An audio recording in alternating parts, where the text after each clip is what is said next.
Shalom saudaraku yang dikasihi Tuhan, selamat pagi. Firman hari ini menyapa kita kembali. Sebelum kita mendengarkan firman Tuhan, mari kita berdoa. Bapa, kami bersyukur hari ini Tuhan membangunkan kami dalam keadaan tubuh yang sehat. Kami percaya semua karena anugerah-Mu dan pagi ini kami akan merenungkan firman Tuhan. Mohon ya Tuhan berikan kami pengertian sehingga firman-Mu boleh dapat menjadi kekuatan bagi setiap kami. Dalam nama Tuhan Yesus kami siap mendengar firman Tuhan. Amin. Saudara yang terkasih dalam Tuhan, firman hari ini terdapat dalam kitab Roma, pasalnya yang ke-10, ayatnya yang ke-17. Firman Tuhan berkata, "Jadi iman timbul dari pendengaran dan pendengaran oleh firman Kristus." Saudara-saudaraku yang dikasihi Tuhan, ada banyak berita hari-hari ini yang kita dengarkan.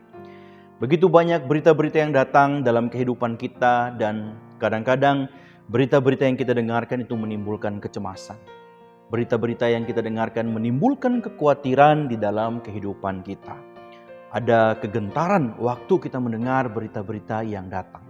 Saudara, tetapi Paulus berkata, pendengaran akan berita Yesus Kristus itu menimbulkan iman.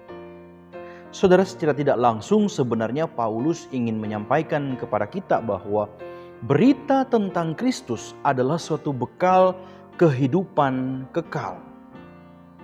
Nah, di mana waktu kita mendengar firman Tuhan, waktu kita mendengar berita tentang Kristus, iman kita bertumbuh semakin kuat, semakin teguh karena firman Tuhan itu meneguhkan kita, meneguhkan pemahaman kita tentang siapa sesungguhnya Kristus.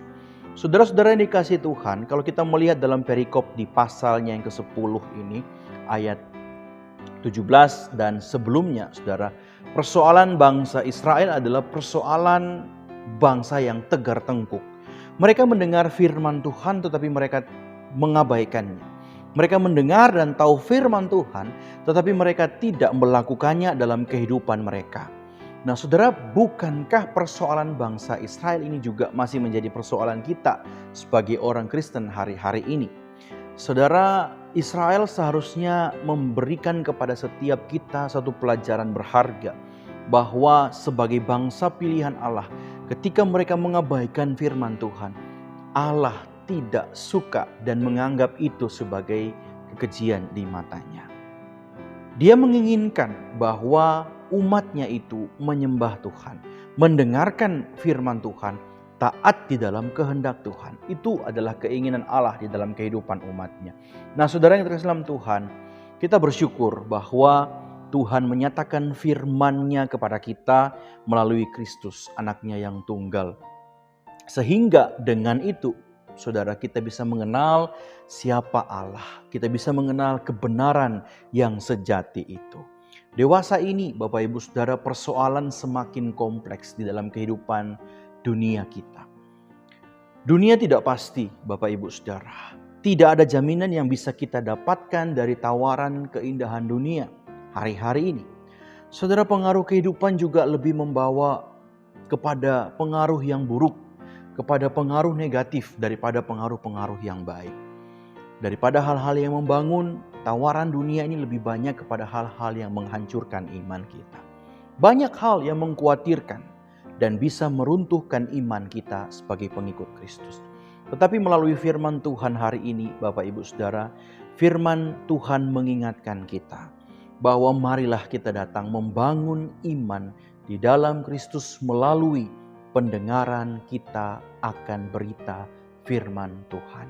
Mari kita menjadikan firman Tuhan sebagai pelita di dalam kehidupan kita yang begitu gelap, sebagaimana pemazmur berkata, firman-Mu itu pelita bagi kakiku dan terang bagi jalanku. Firman Tuhan juga adalah senjata rohani kita di dalam peperangan melawan setiap tipu muslihat iblis. Saudara yang terkasih dalam Tuhan, marilah kita mensyukuri karya Tuhan bagi kita. Dia memilih kita, Dia menganugerahkan kita anaknya Yesus Kristus. Tetapi juga mari kita memohon di dalam doa kita, supaya kita diberikan telinga yang terus mendengar kepada firman, terlebih hati yang mau terus taat, supaya kebenaran-kebenaran firman Allah itu nyata melalui hidup kita. Tuhan Yesus memberkati. Mari kita berdoa. Kami telah mendengarkan firman Tuhan. Meteraikanlah firman Tuhan dalam kehidupan kami, supaya kami terus dikuatkan melalui kehidupan kami dalam hari-hari hidup kami yang masih kami jalani ke depan. Terima kasih Tuhan Yesus. Di dalam nama Tuhan Yesus kami berdoa. Amin. Selamat beraktivitas. Tuhan Yesus memberkati.